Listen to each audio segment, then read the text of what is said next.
Whether you operate one forklift or thousands, one location or hundreds, the new My Toyota customer portal can help you optimize your operation and material handling equipment. This one-stop, free-to-use platform is designed to help you take control of your information and make smarter decisions, all at the touch of a button. Register and access your data today at my.toyotaforklift.com. That's my.toyotaforklift.com.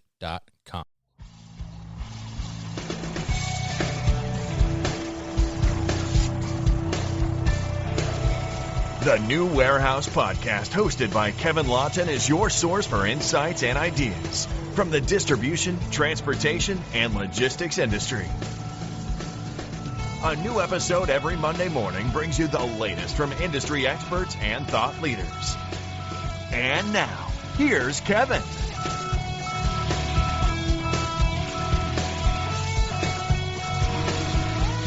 Hey guys, it's Kevin Lawton of the New Warehouse Podcast. I am at ProMat 2019, and I am on the Automate side of things. I'm here with Universal Robotics of North America. We're going to talk to Joe Campbell, and he's going to tell us about Universal Robotics, what their product offerings are, and what they're exhibiting here at the show.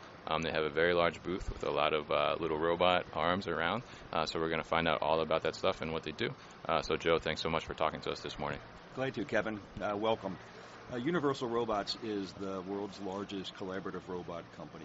We were founded in a university in Odense, Denmark, approximately 10 years ago, and our CTO brought a radically new look to the world of robots. He focused on ease of use, and he focused on the collaborative nature that robots could be. Definitely. And at the time, that was revolutionary. Yeah. Cobots were really relegated to university labs. There was really no commercial success out in the market whatsoever. Early units were developed, and the first units were shipped about 10 years ago. In fact, we have one in our booth, which has gotten a lot of attention. It's very difficult to read the nameplate, but we're pretty sure it's serial number 13. One of the early ones. Yeah. It was shipped in 2008 to a glass manufacturing plant, Gurn Glass, in Denmark. And it was retired after 10 years of production and 26,000 production hours. And, so robots do retire? They do retire. Do they have a pension, 401k? Yeah, this one they wanted more out of it, and so they actually replaced it with one of our latest E-Series robots. Got it, and which was good for us because we wanted to showcase the longevity of the early units, which is kind of a nice story. So today we have a very simple product line. We have 3 robot models. 3, 5, and 10 kg capacity, very, very small footprint, and very lean design. We're supplemented by a very, very large ecosystem of third-party products that we call UR+. Now, these are not just products that are working with our robots, but they're actually certified by UR for mechanical fit, electrical fit, and software fit. So the time to integrate those products with our robots is really reduced. We strip out a lot of the engineering complexity and risk and schedule time. Very interesting. So you guys kind of brought the idea of cobots to the market. It sounds we were the first real commercial success, and still enjoy a significant lead in the market. Third parties peg our market share at somewhere around 50 to 55% worldwide, which is a good place to be. And we're growing very quickly. We now, as of December, we had shipped 31,000 robots into the market, and we're continuing to grow quite aggressively. Yeah, I think that's very important because I think a lot of people, I guess back in 2008, you said, when you guys started to introduce these cobots to the industry, robots were a little scary for some people, right? They think robots are going to take over, but I think the way to go is definitely with the cobots and being able to have that human element work alongside the robot and make those little mundane tasks a little easier. Well, and that is a key. It's a key part of our discussion with customers. Right now, really worldwide, but particularly in the U.S., we're facing a real crisis in the manufacturing community. We can't hire people. Definitely. And I don't care what industry or what position. It's just extremely difficult to hire, and that the challenge is not going to change. It's not a short-term issue based on low unemployment. Yeah. It's a demographic issue. Baby boomers are retiring at the rate of 10,000 per day. Yes. Staggering number. National Association of Manufacturers reports that 27% of the workforce is 55 years and older. Yeah. Which means in 10 years, 27% of the manufacturing workforce is going to retire or will be lined up to retire. Yeah. So one of the things that we work very hard on with customers is to help them find the simple, straightforward problem to solve and really deploy the robots very, very quickly at a very cost-effective price point for the total system and get them productive very quickly. Definitely, yeah. So I think, you have a good point about, getting the demographics to be more interested in this space, so like the younger demographic as well. And I know like MHI had the student days and they're bringing students in and stuff like that. So what have you seen here at ProMat as people are attending? I mean, when they start to see all this robotics and all these things that are happening, I think it really kind of piques your interest and makes you think like, oh, there's more happening here in this space. So I've been really, really pleasantly surprised. I've talked to a lot of people who don't have automation and don't believe they can automate. Yeah. And if we can engage them in a conversation, it's really a pretty quick jump to show them how they can. Yeah. And we've got great case studies and examples of very, very small organizations that really don't have a formal engineering department. They don't have a robot engineer or a robot programmer. Yeah. And they've successfully implemented multiple robots, Universal Robots, and really changed the shape and flow of their business. Definitely. So what are the most, popular applications you're seeing? Are you seeing more manufacturing side or more on operation side?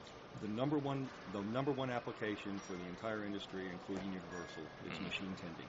Yes. It could be loading and unloading a machine tool, an injection molding machine, die-cast machine, but it is machine tending, and that's about half of the applications worldwide. Okay. Then past that, we have just about every range of application you could imagine. On our show floor, we actually have 4 areas. One is devoted to assembly, so we have automated screw driving, we have automated insertion, we have a high-torque nut runner in play. Yeah. We have an area for process applications, such as welding, polishing, grinding. Interesting. We have an area for machine tending, Okay. and then we have one that might be of interest to your readers and listeners. Oh, yeah. We have a packaging section where we're doing palletizing and cartoning. And out on the floor, we actually have a large number of UR robots in partner booths. Okay. Including case erecting, cartoning, etc. Interesting. So you're partnering with these other companies to provide them with robotic solutions? Yep, they are OEMs in the space, and they're doing, like I said, everything from case erecting, cartoning, packing, palletizing, etc. Okay. And they built their standard product offering around the Universal Robot. Interesting. So if someone's looking to start to implement robotics into their operation, manufacturing, distribution, whatever it may be, how do they do that? What do you think their first step should be? Well, from our point of view, we try to make that very, very easy. Yeah. So we have 2 online tools that can help really the first timer, the beginner, start to understand the capability of the technology. First, we have an online tool called an application builder. Okay. That lets you build up and mock up an application and start to get cycle time information and reach. And it's really very intuitive, based on virtual reality, and it's easy for someone who's not a roboticist to go in and play and learn. Yes. Second thing we have is an online academy. We've actually, over the last couple of years, we've trained 55,000 people in how to program the Universal Robot. And in 2 hours, you can really learn enough to pick up a teach pendant and program a straightforward material handling application. It's very impressive. Wow, that's amazing, yeah. So those are 2 good places to start. And of course, the easy place to start is we love to talk to customers. Our sales development managers are all very, very experienced, and we'd be happy to actually take a plant tour, look for applications, and discuss opportunities with manufacturers large and small. Awesome. So how can people get in touch with you guys, and how can they find out more information? First of all, if they're at the show, we'd love to have them stop by. It is day 4, but we're certainly open for business. Second thing is go to our website, www.universal-robots.com, and there you can actually schedule a demo. Right. You can talk to an expert, or you can engage in any of those online tools that I mentioned. Great. And we'll definitely post some more information on the newwarehouse.com on our blog as well to go along with the episode. So, Joe, thank you so much for your time, and enjoy the last day of ProMat. Thank you, Kevin. Have a good day. Hey guys, it's Kevin Lawton with the New Warehouse Podcast. I'm here at ProMat 2019 in Chicago, and I am at the Zebra Technologies booth. I'm going to talk to Mark Wheeler, who is the Zebra SME on site. He knows everything there is about Zebra, so he's going to tell us about Zebra, and also going to show off some of the products that we have here and speak to those as well. So Mark, thanks for coming on the show. Pleasure to be here.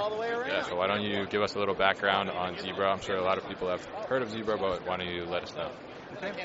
Well, Zebra Technologies is far and away the leader in the industry in providing enterprise mobility solutions. So we're connecting the digital world to the physical world for most supply chain operators in distribution, transportation, retail, and manufacturing. Good answer. For the most part, that is rugged mobile computers, purpose-built, purpose-designed to fit the environment, to fit the user requirements for different users, from tablets to handhelds to wearables to smartphone-type devices out in the field that are rugged, built for purpose. Rugged printers, so barcode printers, from the smallest wearable to large tabletops that run 24 hours a day, day after day, printing barcode labels, enabling the supply chain. Data capture devices, so barcode scanners, handheld, and other form factors, and moving into more sensor-based visibility solutions. We provide real-time location technology, a variety of different technologies, the analytics engine to capture that data and make sense of it, make it useful to the business.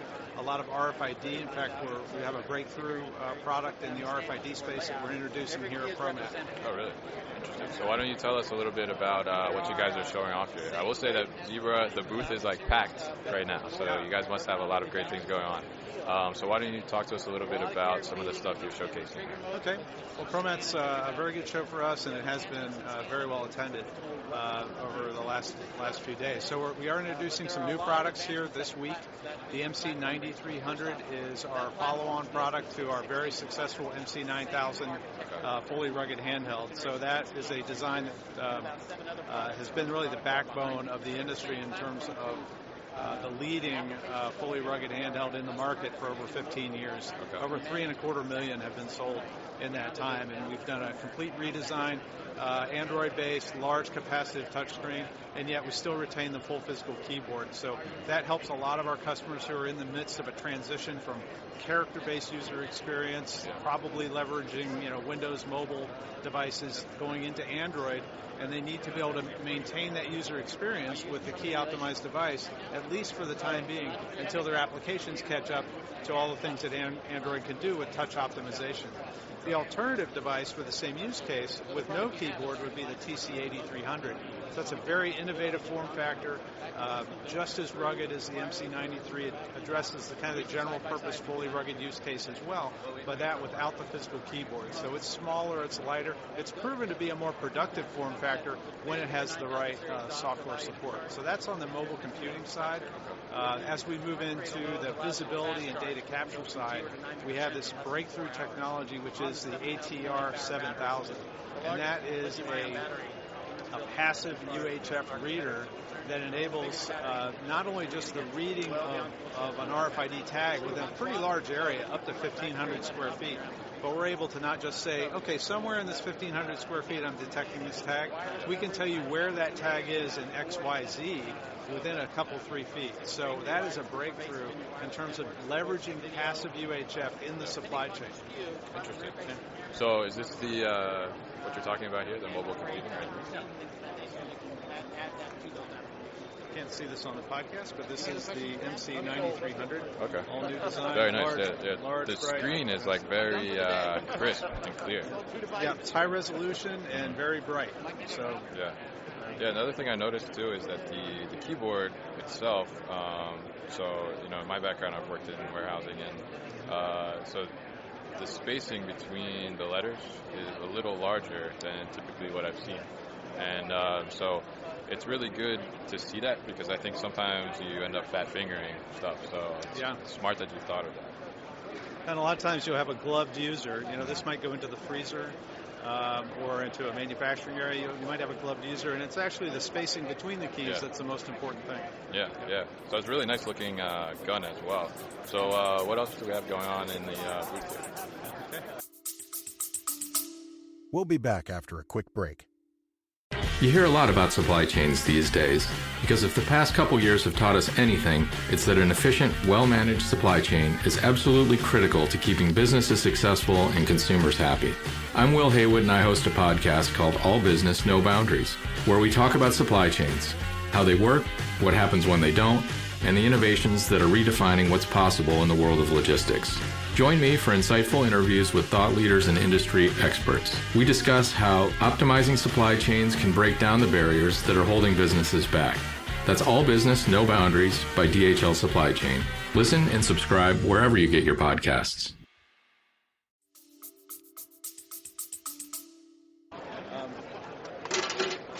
It's very rugged. Yeah, it's very rugged. We dropped it and nothing happened. So very good. Well, with our Smart Pack trailer solution, this has been out for a couple of years, but we've upgraded that solution. This is a solution that actually uses a purpose-built sensor, 3D and optical sensor that will you mount that. It looks into a trailer as it's being loaded or unloaded. So this is a physical process to which there's really been no visibility and no hard data about trailers. Like when I load it out, what's the real utilization of that trailer? When something comes to me, I have a shipment inbound. What's the utilization? Was it well packed on my inbound? Now we can capture that data in real time. We can analyze it, and we can generate alerts in real time if there's a problem. Maybe we're not going to hit a cut time, or we've got a utilization issue. We just have a poorly trained employee that's doing it. We don't have to do management by walking around. We can generate those alerts automatically. And we've now extended that sensor with a new version of that sensor now that can reach out to a 53-foot trailer. So we can capture information for basically the retail supply chain now.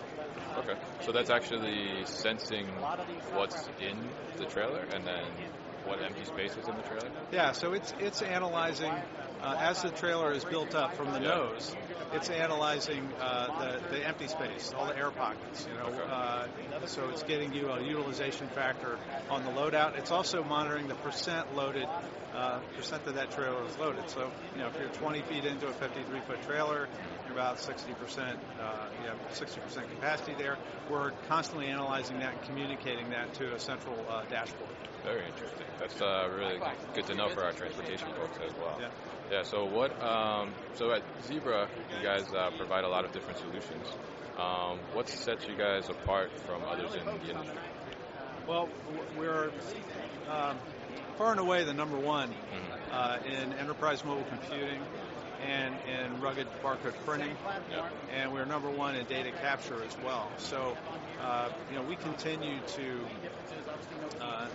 enjoy success in the market and continue to invest in the business. So our R&D spend is far away higher than our major competitors, and we continue to provide those solutions. And we're reaching out in terms of innovation. Earlier this year we acquired a company called Temp Time that provides temperature sensors, both passive and active. So as the market moves into more robust cold chain management and monitoring for food safety, for pharmaceutical, we're moving in that direction with the market. So we continue to invest in the visibility solutions that we think are going to help transform operations over time. Interesting. Okay. And earlier you mentioned something about utilizing some kind of location-based technology. Yeah.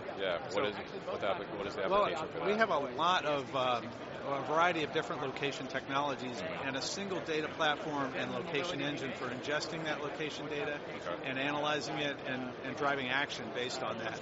Some of those technologies, we talked about UHF passive, right? The ability to now with the ATR 7000 cover an entire dock, for example, right? There are a couple of active technologies that Zebra has a strong position in. A company an offering called WearNet that has very long range. That's often used for yard management applications.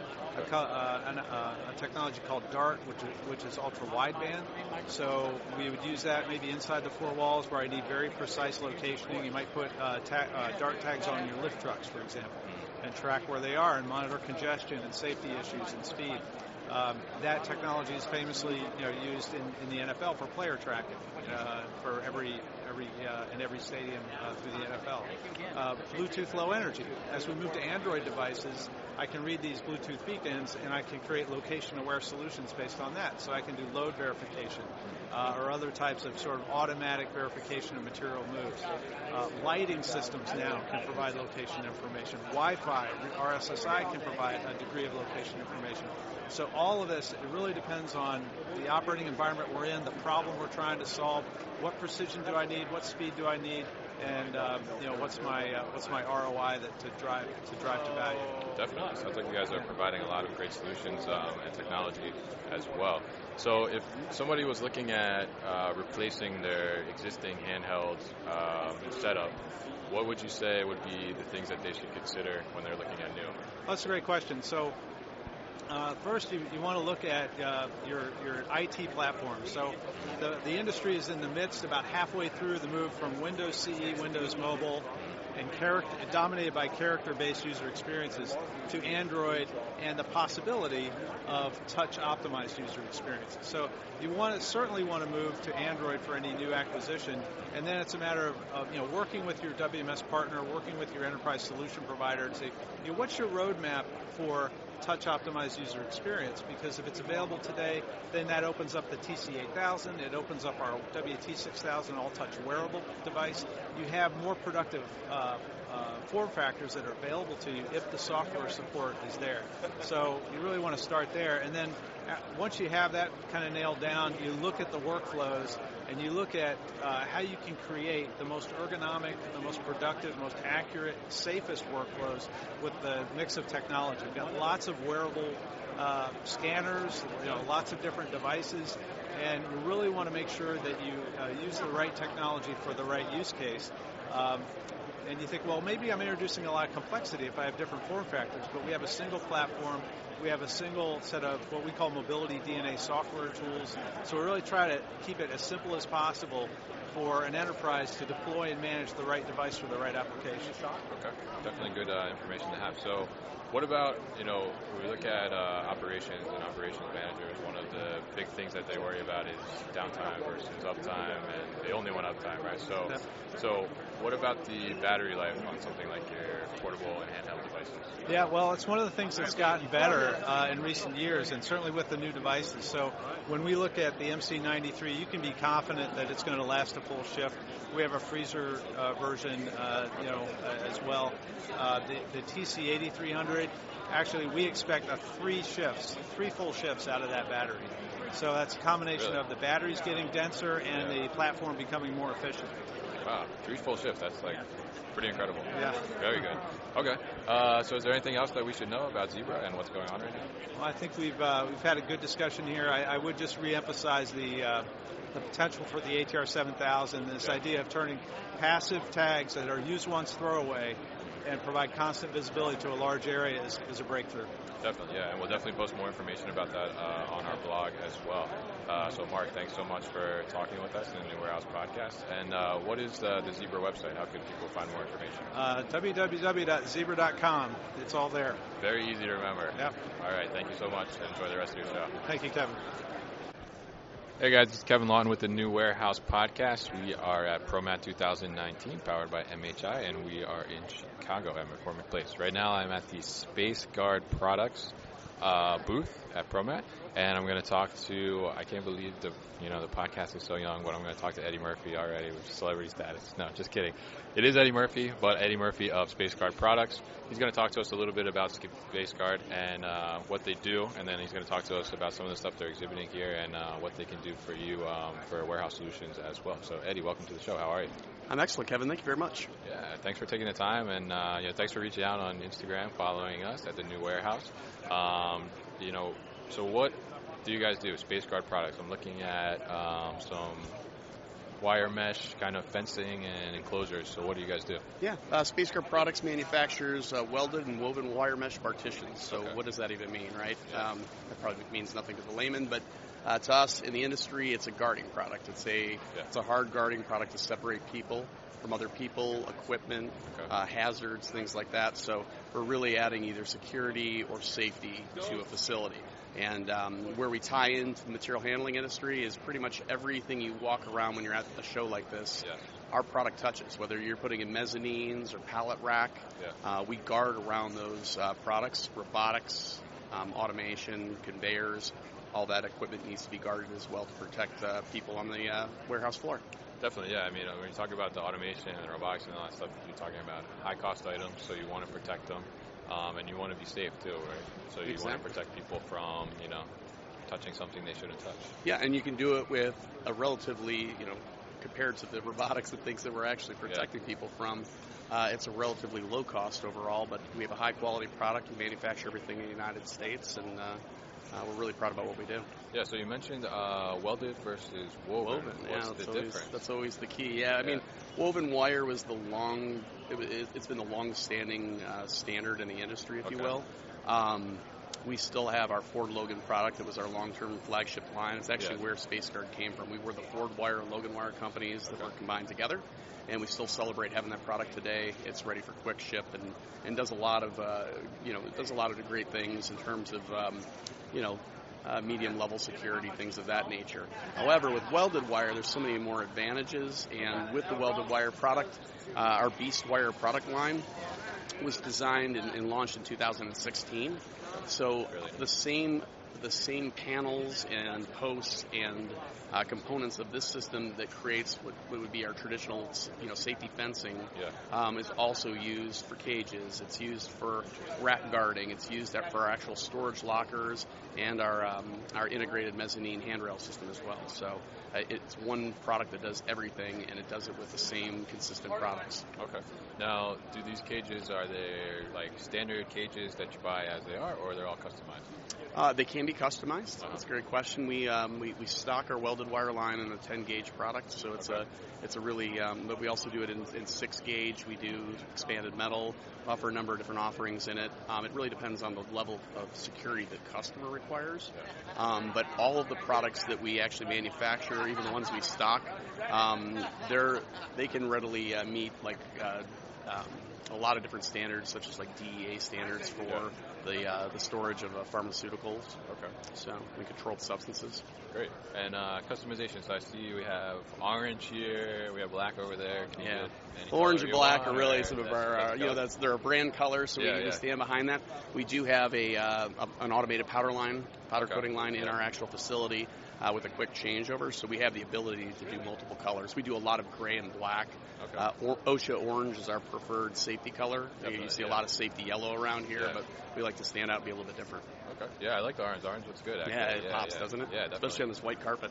Oh, yeah. Well, you wouldn't have white carpet in the warehouse. Right? Yeah, definitely. It wouldn't last very long as white. Yes, yeah. So what else should we know about SpaceGuard products? Well, we're constantly innovating our products, and we're really proud of that. We have a patent-pending bracket for our rack safety. It's the only drop-in bracket on the market, and what that means... why is that important? Yeah. A lot of the pallet rack, the storage rack that is on the market today has a teardrop shape for the beam attachments. Yeah. And so with our bracket, you can actually just drop it directly into the uprights and attach our guarding to the rack system itself. And it saves a ton of time on installation. Yeah. It takes about 1/10 of the time to install our product, and it does not disengage when it's struck by anything.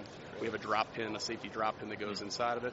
And like I said, we're really proud of that product overall. It's helped us really grow that product offering. Yeah, that's really really innovative, definitely. Yeah, so how can people get in touch with you guys, check out what you have going on? Do you have a website? Great question, yeah.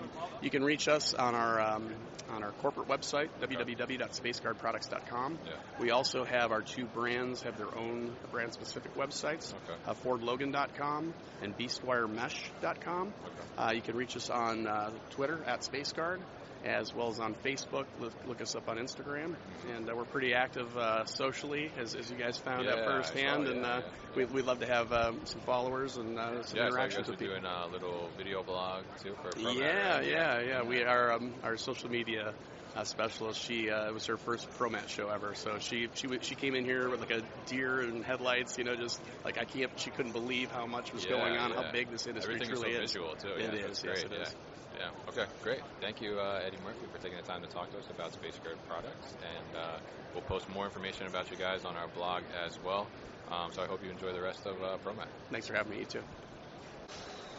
Hey guys, it's Kevin Lawton with the New Warehouse Podcast. I'm here at ProMat 2019 in Chicago, and I am at the SolutionNet Systems booth. I am going to talk to David St. Leger. Ledger. Okay. I tried to put a fancy accent. I don't know. But it's all right. All right. So how are you, David? How are you doing? Great. How are you doing? Good. How has the ProMat show been for you? The ProMat show, I think, has been excellent. From what I understand, it's the best in the past 3 years. Yeah. This is the first ProMat we've been to as SolutionNet Systems. Okay. So what is it that SolutionNet Systems does? So we're basically system integrators. So we'll work with organizations that are maybe looking to improve their process or to automate their current situation. And we're very vendor neutral, which means if we're recommending a print and apply solution, we're not stuck with one vendor, which really adds value because we can provide a well-rounded solution using the very best technology from all the different vendors we deal with. Got it. So so we have a little conveyor system set up here at the booth. So what are we actually showing off here? So what we're doing is we're actually demonstrating an induct system where we're actually reading a barcode, capturing that barcode with a Data Logic scanner. Yeah. We're actually owned by Data Logic. We're then reading that data, applying a label if it needs to be. Yeah. And then in that information, we're actually using a Regal conveyor to use it as a mod sort or some type of divert.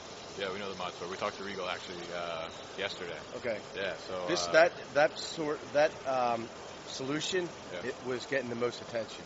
Definitely. Yeah. So now we could actually apply the label. We could read the barcode and use the divert. And one of the nice things that they like about it is there's no air required. Yeah. It's 24-volt DC. Okay, yeah. So we just saw an example and a demonstration of it. So basically, put the box on, has a barcode on it, the Data Logic scanner scans it, and then we have an automated labeler, which really quickly applies the label, and it goes to the mod sort from Regal, and then diverts to whichever bin, I guess it's supposed to end up in, So for a customer standpoint, at what point would a customer want to come to you? And so if they're looking for some type of solution, why would they come to you? Yeah, so what we find is the ROI is probably around 1,500 pieces. Okay. Once it gets over that, then we could actually reduce their head count and make their process more efficient. Okay, awesome. So since you guys are kind of implementing systems and some automation stuff, and ProMat is really, this year, if you look at ProMat, everything is going towards automation, robotics, and stuff like that. What do you guys think is the future of the industry, and where are we heading? So if we had a bigger booth, I mean, like next year or the next show we go to, I can actually envision this whole solution. Yeah. But then you have a robot actually palletizing your pre-packages. And we actually have a customer now where we installed the first robotic solution to pick up a package and place it on a pallet. And a palletization robot. Okay. Very interesting. Yeah. So now, what does implementation look like for you guys? So if a customer, comes to you, what's the first steps that they take, and how do you kind of assess what their needs are? Yeah. So I think the biggest value we have is I think the average tender in the industry is probably 25 years experience. Okay. So not only do I come out, I bring an engineer or I bring out a project manager. Yeah. We assess your situation, provide a solution and a proposal. Once we get sign-off, then we bring Dave, who's a project manager engineer in. The other Dave. The other Dave. Yeah, we got two Daves. Dave and Dave. Yeah. Right. And we would install it, make sure it's up and running, and then we get final sign-off. Okay, awesome. Is there anything else we should know about Solution Net Systems? I think we're a very nimble company, so the products at the show are usually like one product. Like, for example, one robot. Yeah. If companies are looking to get the best solution and the best recommendation, we're actually like consultants. So we'll come in, see what best fits and to improve your system or process, and we can provide the total solution. Yeah, and you have a lot of flexibility, it sounds like. Yes, instead of dealing with like 5 different companies to handle your needs, one company, and we're basically system integrators. Awesome. So how do you find out more about Solution Net Systems? You could go on our website, which is solutionsnetsystems.com. Yeah. We're also on LinkedIn. Okay. So our marketing director actually updates LinkedIn almost daily. Okay, great. So there's a lot of good insights for people that are looking to automate. Definitely. Yeah, so. All right. So we'll definitely post all that information and those links on our blog as well at thenewwarehouse.com. So, Dave, thanks so much for talking to the New Warehouse podcast. And I hope you enjoy the final hours of ProMat here. Yes, thank you very much. Hey guys, it's Kevin Lawton with the New Warehouse Podcast. I'm here at ProMat 2019 in Chicago, and I am at the Hand Robotics booth, and they actually won Best Innovation last night, right? Mm-hmm. And so I'm going to talk to Vince Martinelli. He's going to tell us a little bit about Hand Robotics, the product offering that they have, and also what they're exhibiting here on the floor. We're going to take a look at a couple of the robots that they have actually in operation here. So, Vince, how are you? Very good, Kevin. Thank you very much. Yes, definitely. Why don't you tell us a little bit about Hand Robotics? Sure. Hand Robotics is a young company, venture-backed company, that's on a mission to enable robots to manipulate everyday objects. Okay. And that finds uses in a number of industries like e-commerce, apparel, grocery, pharmaceuticals, and so on. Any places where there's individual item picking or each picking, our system can help out. Okay, great. So why don't you tell us a little bit about what you have on demonstration here? You have a couple of different robot arms working. Okay, thank you. Yeah. So one of the things we highlighted this week at ProMat is our put wall offering. Okay. So the Right Pick platform can be used in different warehouse processes, ASRS tending, goods to person, sorter induction. But the put wall was something new. Yeah. We combined several new skills and capabilities, barcode scanning, the ability to sort to individual cubbies in the wall itself. Yeah. And, of course, we announced this project with a customer. Capacity LLC is a technology-forward 3PL in New Jersey, the first customer showcasing this capability. Okay. So, as you mentioned, this was our entry into the MHI Innovation Awards program, and it's really a new capability of an existing product. That was the category we won in, so it's pretty exciting for us. Everybody was happy with the result. Definitely, I bet. Yeah, I can see the photo up there, and everybody looks very, very excited. Yes. So how does the robot actually know like which cubby to put in? Yeah.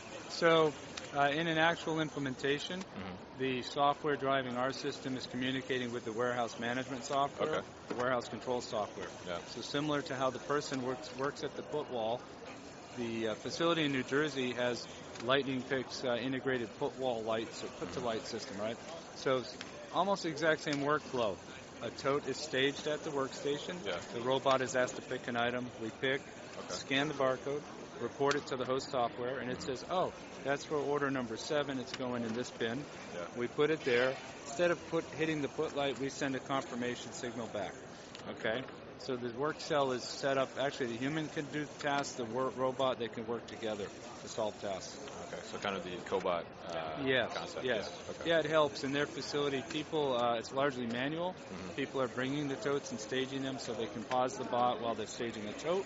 Okay. And if for some reason there's an item that we can't capture the barcode on, we can set it aside.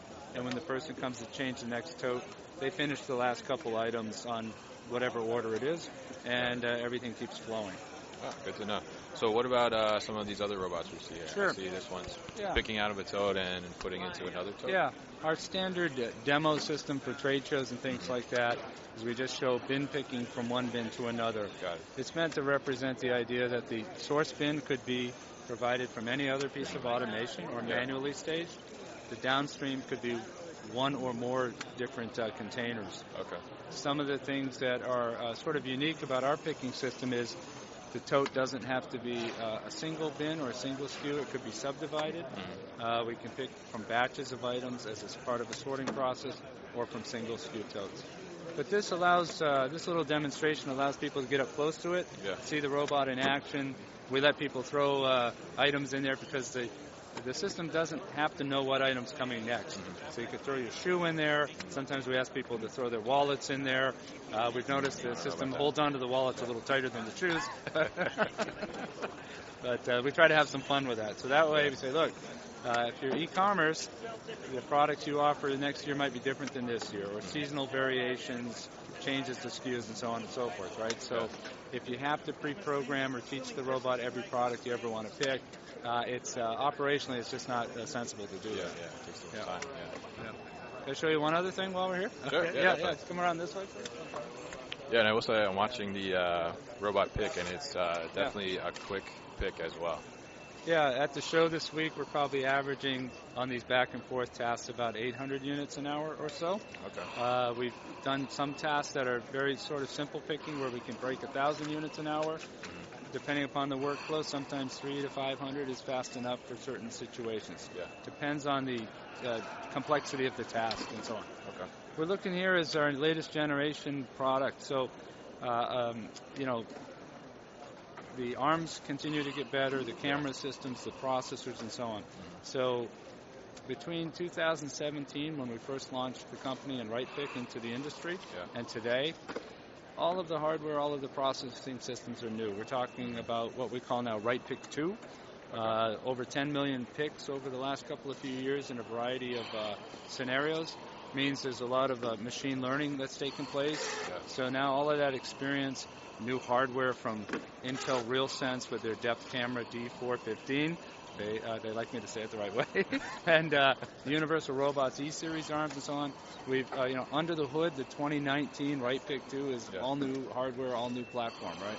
So this is another thing we've been launching this week, and it's pretty exciting about, and I'll take one step back as a product strategy. We think about we don't have to be the best guys at making every piece of the system. So if someone else has a perfectly good camera or robot arm, we want to be able to adapt and use that in our system, right? It's part of the design approach. Definitely, so we anticipate, as all the technologies get better, more cost-effective, it just means a more valuable system to our customers, more useful, more practical for them.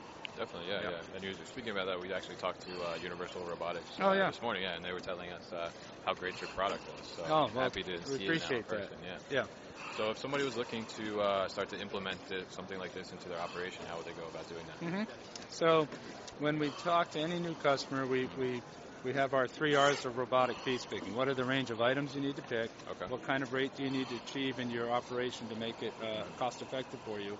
And what sort of process reliability are you shooting for? Are people going to be working in the area where they can occasionally resolve an issue? What's the cost of an error if we put the item, or the item's not in the tote and there's some other problem, right? And so depending upon that, as we work through the process of thinking about the items, the physical workflow, the positioning of the station, the software integration, we generally go through a conversation with people about that and kind of rough out a concept and maybe a preliminary payback model. And, that's an early stage of deciding whether we're a fit for them and whether there's some problem we can solve. It universally seems to be coming back to the fact that the pain point for warehouse operators is finding labor. You've probably heard that a lot this week talking to people. Multiple times this week. And, we're a vendor. We're maybe 2 steps removed from it in a sense, but I can say from this show, other shows this year, and talking now to hundreds of different customers, this is, it's not something we're making up, it's a real problem. No, it definitely is. And we have a story I like to communicate to people this way. if I go to the store and pick the item off the shelf, in some sense, I've just provided the picking labor for free to the retailer, right? Yeah. And I'm happy to wander around the store picking items for myself, and that's. But when I order those same items online, I've exported the picking labor to some other location, typically a big warehouse in a rural area. As we all do this more and more, there's not enough other people in those places to do the picking task, right? Somebody's got to do it. So the robots are helping out and make people more productive, give options to retailers and other folks about where am I going to site my facilities, how do I run an operation with a mix of people and robots. Definitely. So you guys are in the robotics space, and so ProMat, it seems like it's just getting crazy about robotics and automation and all that stuff. It's all over the place. So that you're in that space, what do you think the future is for robotics and automation and distribution? Yeah, so, I have some personal history in the space, having been with Kiva Systems back in the early years and even after the company was acquired. So, and we used to come to ProMat, and we were the only robots in the building, right? So what I see now, of course, autonomous mobile robots are prevalent and available from lots of people, and the robotic arms and picking systems are progressing. Of course, there's other categories, palletizers, depalletizers, and things. So I just think that trend's going to keep going because the value proposition is strong. The ability to integrate them, support them, and so on is increasing. I think 5 and 10 years from now, maybe the show will change, but if it changes, it's because all the robots are now in the warehouse and there's something new being shown here. But I don't see that trend slowing down a bit. Definitely. Okay. All right. And so how could we find out more information about Right Hand Robotics? Sure. Well, we have a website, righthandrobotics.com. It's all one string. And let's see. We're on social media, LinkedIn, Twitter. By all means, follow us, share things. We try to post useful stuff out there. So, we appreciate it. Definitely, yeah. So we'll put all that information on our blog as well. And Vince, thank you so much for talking to the New Warehouse Podcast. And I hope you enjoy the last day of ProMat. Yeah, thank you, Kevin. Hi guys, it's Kevin again here at ProMat 2019 in Chicago. And I am at the Nord Drive Systems booth. And we're going to talk to Torsten from Nord Drive Systems, and he's going to tell us a little bit about what is Nord and also what they're exhibiting here at the booth. So Torsten, welcome to the show. Thanks for talking with us. Yeah, well, thanks for the opportunity to talk to you. Nord, we are a global company. We provide geared motors, and control products. Are headquartered in Germany. We are represented in 98 countries. And directly or indirectly, we have 36 manufacturing facilities around the world. Oh, wow. And I'm personally responsible for the U.S. and Mexican operations. Okay. We are based here in Madison is our headquarters. In Wisconsin, yeah. Madison, Wisconsin. Okay. We are there in the U.S. we are over 400 people. Mm-hmm. We've got 3 facilities, so Madison is our headquarters and main plant, and then we are in Charlotte, North Carolina, and in Corona, California as well. Wow. We produce about 650 gearboxes a day, 300 motors a day. Okay. Just over 400 employees. Yeah. And we are growing very fast. We're rapidly expanding. The market is good, and we are quite aggressive in the market, growing. Nice. In various industries. A lot of them is like into logistics, it's post and parcel, packaging. Okay. Typical on the Amazon warehouses and others, where there's a lot of gearboxes. Yeah, a lot of conveyors. Yeah, a lot of conveyors, hoists, whatever, AGVs. Yeah. So we're talking about drive systems and gearboxes. So why don't you explain to the audience, in case they're not familiar, of which part of the distribution center that is. So what does that drive? So what our products do is anything that turns in industry, there's some drive. Yes. Whether it's directly with an electric motor. Mm-hmm. But electric motor runs at fixed speeds based on the frequency of the input. Then you can have 2 ways of changing the output speed. The one is through a gearbox. You can reduce the ratio. Yeah. But the main thing that it does, apart from changing the speed, it's increasing the torque, which is very important to move like heavy equipment or conveyor and so forth. And then the other way to change the speed is through a frequency inverter. So we do both. So we also like Nord Drive Systems, which comprise of the gearbox, the motor, and the frequency inverter. So you combine them together, and that gives you a lot of freedom to control whatever machinery you are using. Let's say, for example, you have a conveyor belt. So you can, let's say it's a bottling filling station. So you want to start the conveyor slowly, otherwise if it ramps up very fast, all the bottles will fall over, right? It can ramp it up slowly, move along, slow down, be filled, reverse direction. You can do that through the inverter. Get capped, get labeled, get palletized, and you can control that all through the inverter. Our inverters can be accessed through all sorts of standard automation networks, like Ethernet IP or Profinet and so forth. So they are very modular, so we can connect to the OEM or the factory automation system that controls it to do that. Also on the inverters, we've got two different products. The one is the cabinet mount. It's more the traditional one. Or you can have the decentralized inverters, which is mounted directly on the motor or next to the motor. And that helps that you don't need long control lines. And it depends obviously on the applications that you have. They are very, very suitable. So we are very successful with these units in, like I said, into logistics or the baggage handling industries. It becomes, I wouldn't say a standard, but pretty much standardized on these products. Interesting. So it's really important, I guess, maybe some people, I guess, who work in a warehouse, distribution center, like operations manager, they're not necessarily thinking about gearboxes and drive shafts, but it's really, really integral to, especially a facility that sounds like it has a lot of conveyor, as well as larger items that they're conveying as well, because you guys are really creating the power to push those things across. Yeah, the torque, right? Torque is to get things moving. It's like power times distance is torque. So get things moving.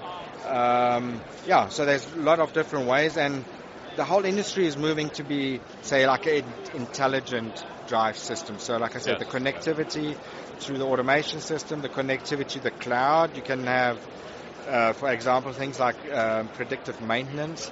So you could, through the inverter, already measures standard things like how much amperage the motor is pulling, how much power it's producing.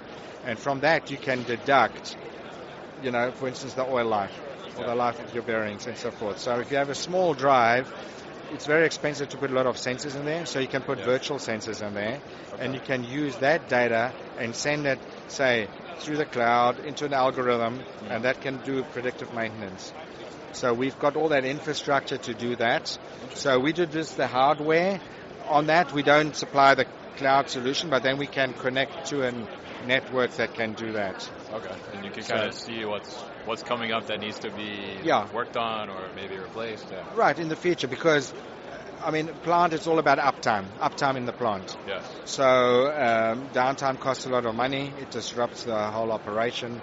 And and nowadays as well, less and less people available to do maintenance and so forth. So if you can predict when to exchange a unit before it fails, you can do that much less costly and efficiently. Well prepared, definitely. The other thing is what we have here with the inverter, that you can standardize or reduce variance. So if you have, let's say, a big warehouse system, you could have 50 different speeds on ratios. If you log in a inverter, and especially with a permanent magnet synchronous motors, that's very efficient across the speed and load spectrum. You can reduce variances by, almost tenfold. Depends obviously on the variety of drives that you have in your system, and have an efficient solution. So if you have variant reduction, you have more common stock, and you can have much easier to upload or to have uptime for your operation. Yeah, definitely. That's great. So what are you exhibiting up here? I see a little display demonstration thing up there. Yeah, that's a typical conveyor. It's one of our new. Should we walk over there or show you? Sure. It's like a small conveyor sample. Yeah, this is just a typical sample of an conveyor. This might be in a warehouse moving product from A to B. This is one of our decentralized inverters, one of our latest ranges that you can have on the gearbox or next to the gearbox. Okay. This now, here you see a helical worm gearbox with a motor and a brake and a sensor and a positioning sensor and the inverter. So this you can program via PLC of the number of cycles it has to run, how fast it has to run, stop, start, have a safety switch to lock things out. And you can control that all through the PLC of the inverter and manage your whole motor. You can have safety stops. And this gives you the ability, as I just described, to completely control your system. And here you can connect into a higher level automation system through Ethernet IP. For example, connectivity to automate it. So if you have a lot of conveyors in series, that they all match as the product moves from one conveyor to the next. So it's just a small demonstration of typical what we can do. Also in here, we show the new Nordic Link. That's one of our latest inverters that we've just launched. Okay. And what is special for this, or unique about this is designed for high volume applications such as a baggage handling or in warehouse applications where you have got a lot of the same.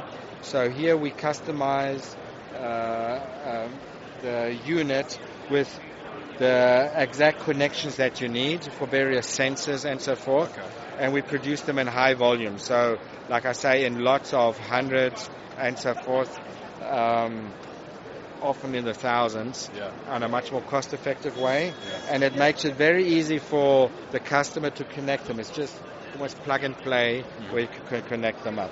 Yeah, I'm looking at it here, and it looks very simple. And more traditionally is where you have the inverter, and then you've got a control box with lots of cables from all over coming in. This is nice and clean and easy to install. Often, if you install conveyors, let's say at a baggage handling facility at an airport, they replace existing conveyors. Now, they can't afford a lot of downtime. So they can, in a very short time, like in a week, rip out the old conveyors, put the new ones in.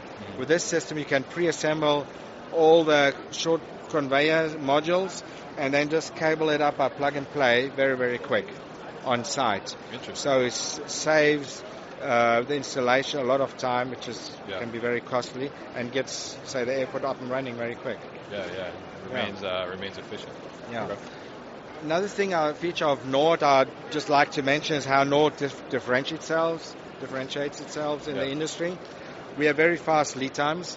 For example, out of our facility in Madison, we produce 650 gearboxes a day, 300 motors a day, and we ship 24% same day, next day, or 44% in one week or 5 operating days. So that's definitely industry-leading things. We also got very strong technical support, local customer service and technical support. We got more than 24 engineers, whether it's mechanical, electrical, or control engineers to support our customers to give them customized solutions, to meet their exact needs. And then on the aftermarket, it's also very important. So if something breaks down, we've got a 911, service that has a 24/7 availability. Somebody will answer, come in and assemble a unit based on the serial number, like a replacement unit, and ship it out immediately. So those are some of the things we do. I think that's very important because in an operation, something like that breaks down, it could be really detrimental to the operation and really slow things down. So you want to try and get a fix. So if it happens that you haven't got stock or something unique, then we can do that very quick. Good and to help know. our customers out of a jam. Great. So how can people get in touch with Nord and find out more about it? You can look at our website, www.nord.com. That's NORD.com. And all the contact details are right there. Okay, great. Thanks so much for talking to us on the New Warehouse podcast. And we'll post more information about Nord on our blog as well. So you can check it out there at thenewwarehouse.com. Thanks, Torsten. Thank you. Hey guys, it's Kevin Lawton with the New Warehouse Podcast. I'm here at ProMat 2019 in Chicago, and we are at the Big Ass Fan booth. And there's a lot of Big Ass fans surrounding us right now. It's very cool in this booth. So I'm going to talk to Kevin, another Kevin, about big ass fans. We're going to talk about, what is it they actually do, and what are they showing here at ProMat, and also what do they have going on otherwise as well. So Kevin, welcome to the show. Thanks for talking to us. How are you? Doing well, Kevin. Appreciate being here, and glad you stopped by the booth to see the fans, and looking forward to talking to you today. Yeah, definitely. So why don't you tell us a little bit about Big Ass Fans and what you guys do? And, you do more than fans, I know that, so let's talk about that a little bit. Sure. So Big Ass Fans was started in 1999. We are headquartered, global headquarters is in Lexington, Kentucky. Okay. So we manufacture high-volume, low-speed HVLS ceiling fans, as well as directional fans, commercial fans, residential fans, and we also manufacture high-bay LED lighting as well. So for warehouse applications, if you guys are not familiar with them, they have these giant, and I guess you could call them big-ass fans. They're huge, and they push a ton of air. I've had them in places where I've worked, and they make a huge difference when you're looking at those hot summer days, and you're not paying for air conditioning in that warehouse. So, big difference. So, but I think, most people know you for the fans. At least I did, and then, sure. I started following you guys on Instagram and stuff through the New Warehouse Instagram, and I saw that you guys do lighting as well. So why don't you tell us a little bit about your lighting products and how you can take those and apply those to a warehouse Sure. So when we look at our LED lighting, we just came out with our SPL fixture. So extremely efficient, durable, has a very high temp rating, 65C for industrial spaces. Our big focus on LED lighting is transforming these environments into spaces that people actually want to work in. We feel like that's a big opportunity that people need to focus on in these warehouses, is what does the appearance of your facility look like?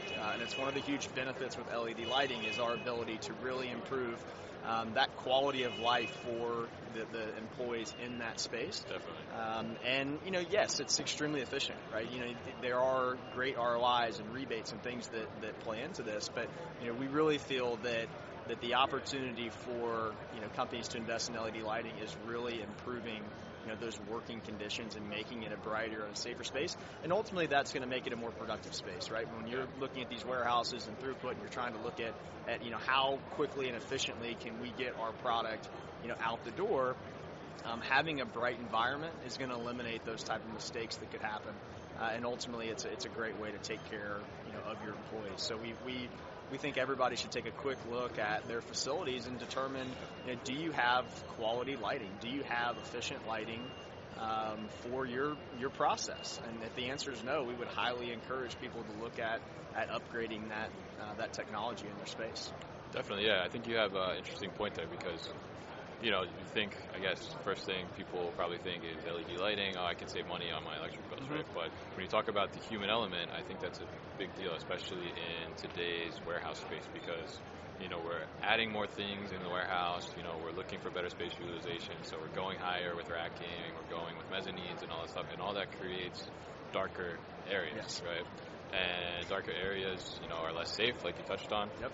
But people, when you're stuck in the dark, working 8 hours, maybe 10, maybe 12, depending on where you're at and, what the overtime situation is and how demanding your customer is. Sure. That can get draining on you and it can be depressing, definitely. Yep. So, 100%. I think that you have a good point there as well. So now let's talk a little bit about the fans. Sure. So your fans are huge, right? So the ones that come from the ceiling, so kind of along the same lines of, racking going up and stuff like that. So how do you, if you're thinking about implementing one of these big fans, like how do you take into account the space and what kind of clearance do you need for something like that? Sure. So typically in warehouse spaces, we're not going to put the large overhead fans. The largest fans that we manufacture are 24 feet in diameter. Yeah. So we're not going to put those over racking. Typically, you're going to see those in shipping, receiving along those open areas where the fans are going to be most effective. You do have hand-pick areas throughout aisles.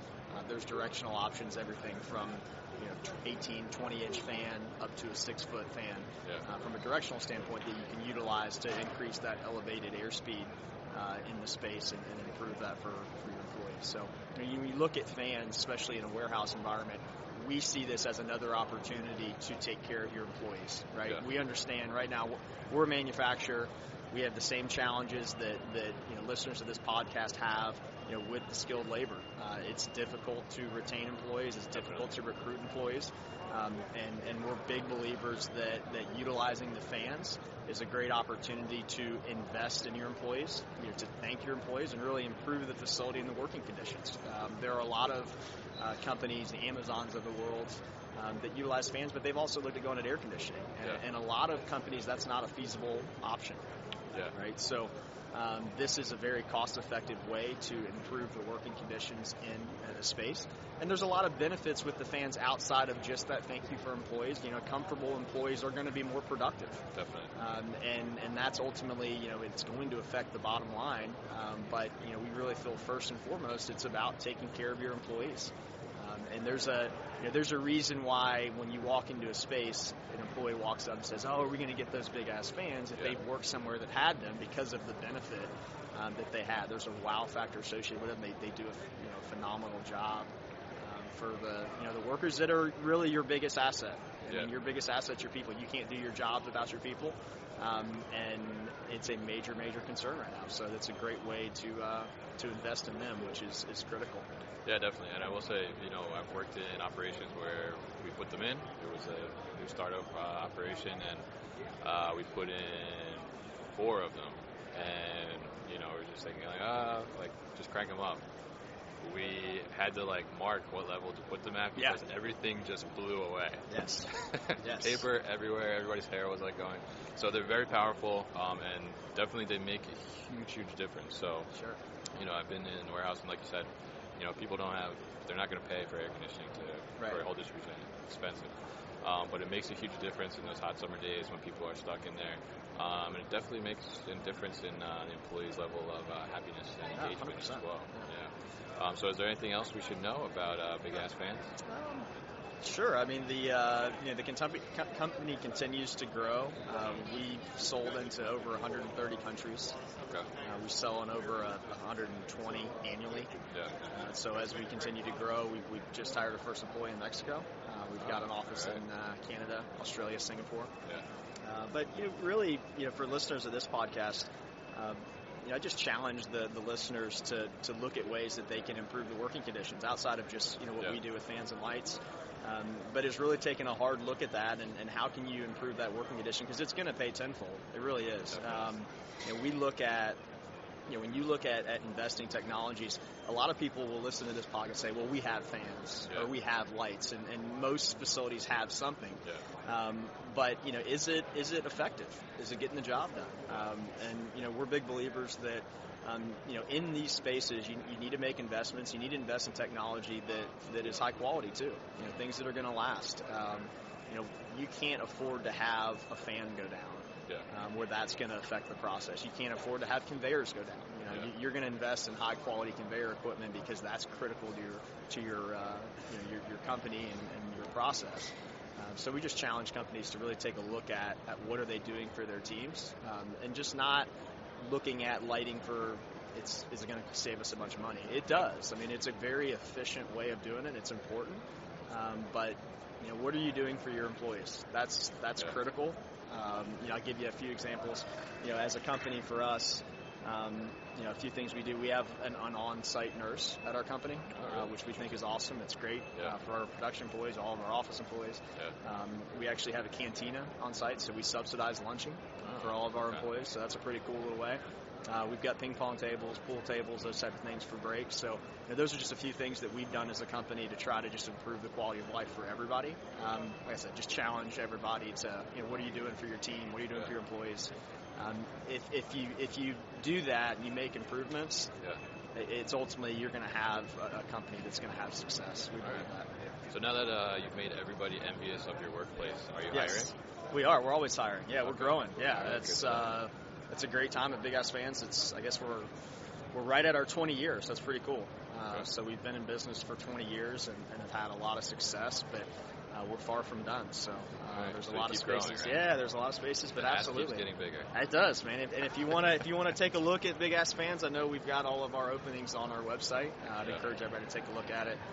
We definitely have fun, but we're very serious about our products and quality, and that's an important thing for us. us. Yeah, it shows. I mean, the product is definitely quality, and it definitely works.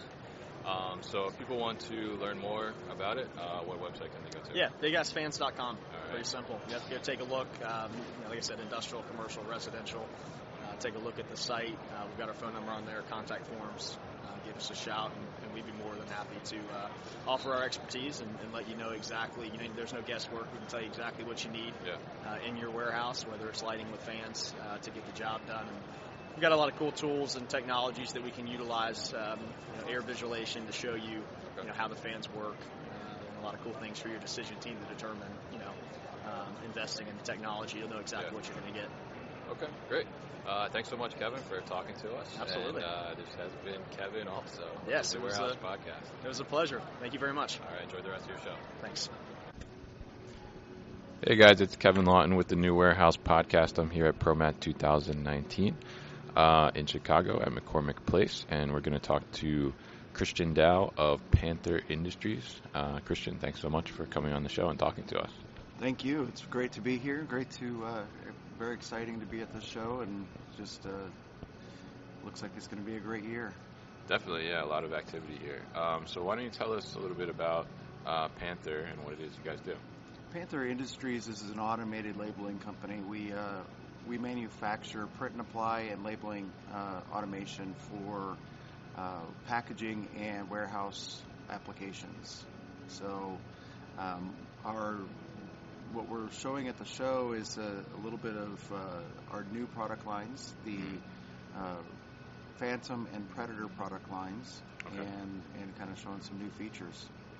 I like the naming, very aggressive. Right? Yeah, exactly. Exactly.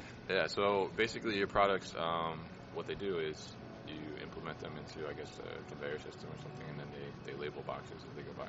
That's right. So we can do product labeling, case labeling, pallet labeling, as well as different types of mailers, poly bags and flat mailers, things like that. And so just depending on the type of industry within the MHI world, we do a lot of e-commerce, putting that 4x6 shipping label on before things go out the door.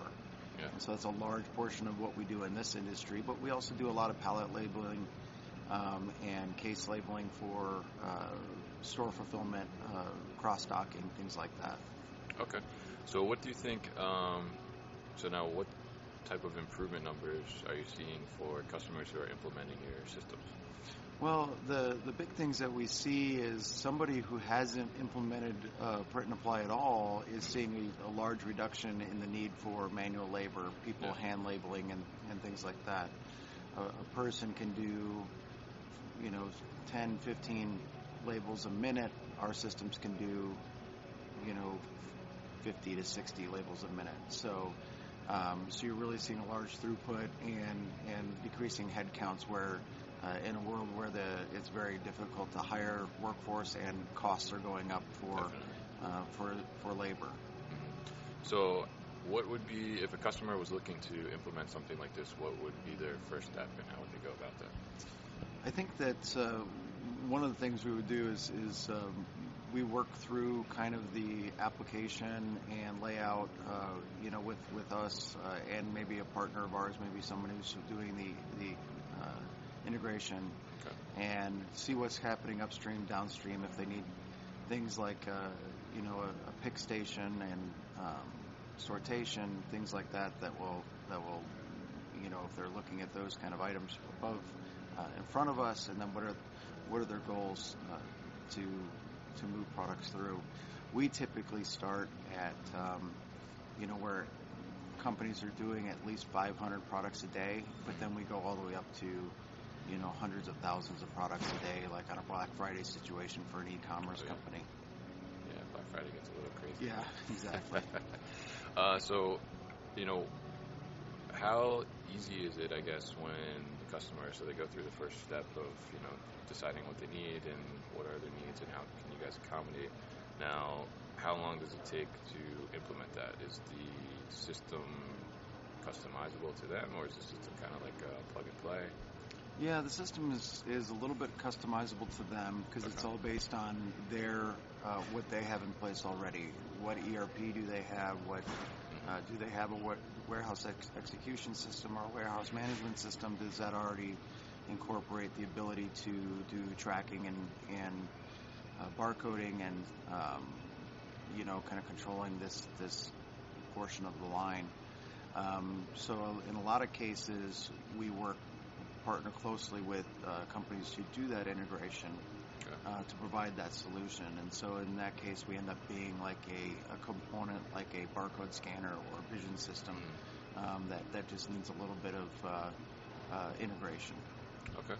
So, seeing as you provide like an automated product, right, and it seems like at ProMat, one of the big things is automation, and that's where everything's heading. So, what are your overall views on automation, and where do you see the future of those things going?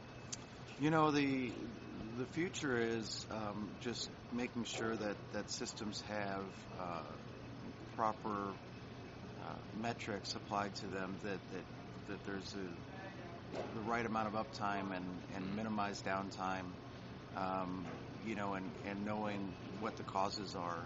And Panther just released a product called the Panther Analytics, which allows us to look at our Predator and Phantom product lines and measure everything from employee performance to causes of downtime, how long was the downtime, how long did it take an employee to acknowledge the error, and how long did it take to clear, and then we can determine whether it's a integration issue, a system issue, or a training issue, or just a staffing issue, right? And so it gives the end user a lot of information so that they can go through and make the right choices to improve on their process. That's pretty interesting. And then do you guys also get that data back in case it's something that needs to be improved, like on your end? That's right. So what we've done with this system is we keep it on the customer's local area network. Okay. But what we can do is, by their choice, they can download that information and email it to us. Or if it's integrated properly, then the integrator can give us access through a secure VPN.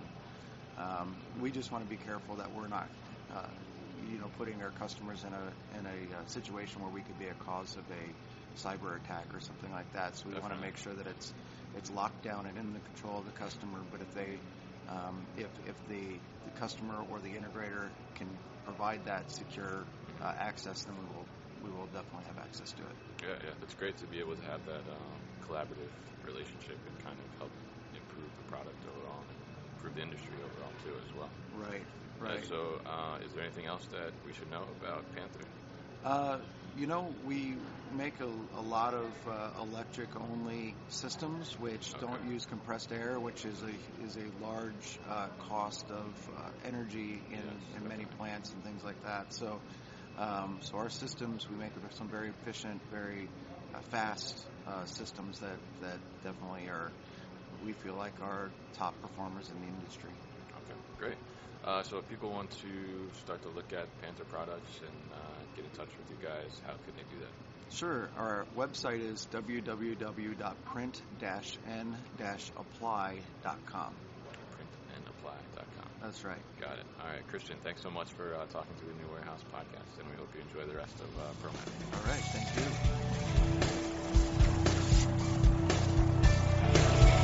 you. You've been listening to the New Warehouse podcast with Kevin Lawton. Subscribe and check us out online at thenewwarehouse.com.